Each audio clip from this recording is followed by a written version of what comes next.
Good morning, students. Hope you all are fine and paying full attention on your studies.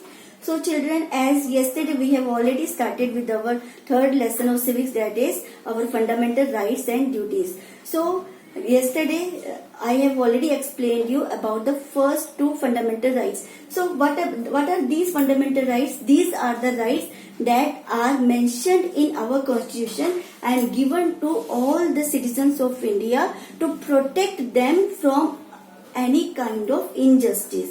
So yesterday already explained first two rights. Now I am just going to explain the third right, that is right against exploitation. So this right against exploitation, it is already mentioned in our constitution under article 23 and 24. So in this right, these are the things that are given, these are the points that are given where the Indian people are given the full right to protect them against exploitation. So the first is human trafficking. So human trafficking means buying and selling of the human beings. So in this world there are so many people, those who are indulged in buying and selling the other people. They are illegally buying and selling the other people. So these, we can say, this is a gang of the people. These gang are indulged in these activities only. So in our constitution, this right is given to all people, that in India no one is having any right to buy or sell any other human being, just like the animals. They don't have any right to buy or sell the other people. So this is the right against human trafficking. If someone is doing these activities, now the person in that condition, the person can raise their voice against those people. So this is our first right of against exploitation, that is already mentioned in article 23 and 24. Next is forced labor. So in our country, you can say in India more than 40% they are living, these people are living beyond poverty line. As they are living beyond poverty line, so these people are forced by the wealthy people to work what these people even don't want to do. So here in our constitution, this right is given to all these laborers, that if they are not willing to do any work, then they have full right to say no to their factory owners. And this right is called right against forced labor. That means no factory owner is having any right to force any of the labor to do the work that they don't want to do. Now the third is bonded labor.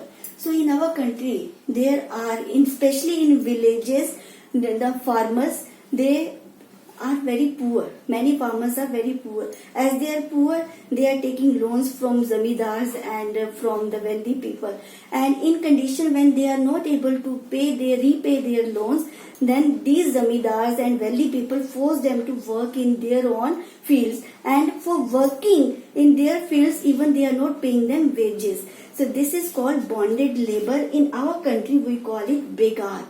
So these people are called bonded labor. Those who are working in others' field, even they are working, then also are not being paid by those people.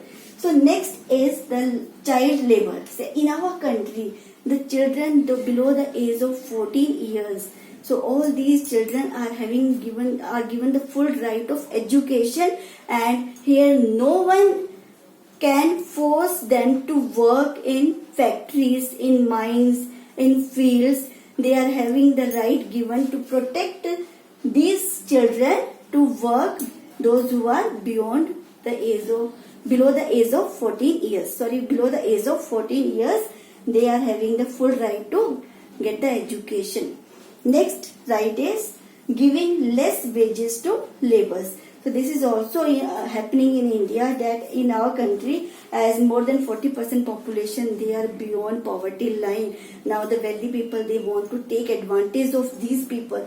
That's why they are just keeping a condition in front of these laborers that they have to work in their fields, in their factories, and they would not be paid even the minimum wages that is already fixed by the government. So government has fixed a minimum wage that should be paid to all the laborers in any condition. But these factory owners, and as they don't want to pay these even the minimum wages to the people, that's why they always just put a condition there that they would be employed, they would be given the work there in their factories to factories if they are ready to get the minimum less than the minimum wages. So these are the rights that are given against exploitation. So these are the points that I explained here. So after it, I am just going to explain about our next right, that is a right to freedom of religion. So now this is our fourth right, this is our fourth right, the right to freedom of religion. So this right to freedom of religion, it is mentioned under article 25 to 28 of our constitution. So the right is right to freedom of religion, and this right is mentioned under article 25 to 28 of our constitution. So according to this right, the following right related to religion are given to all the citizens of India. So these religious rights are like this. The first right that is given under article 25, the first right, article 25, it is given freedom of religion. In our India, all the citizens of India, they are free to follow any religion. Nobody can force them to follow their own their religion, but they are free. If they feel that the other religion is better than their own religion, even they can adopt their religion also. So in this way, they are free even to change the religion, as well as they are free to follow any religion. So here the next is freedom to manage religion. So here all the citizens of India, they are free to perform all the ritual activities that are mentioned in their holy books. So they can perform all these activities freely in all the religions, not only in one religion, but in all religion, all the religious people, they can perform all these religious activities freely here in India.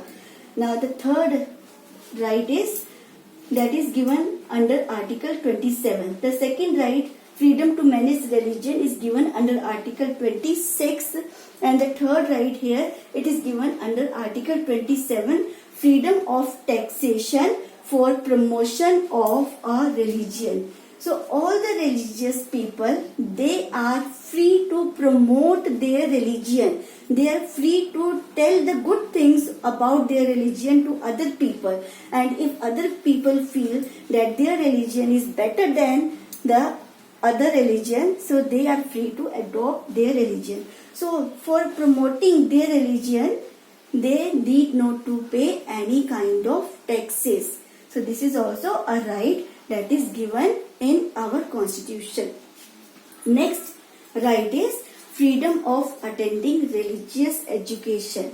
So here in India, there are so many religions, and these all all the citizens of India, they are free to provide the religious education to their children.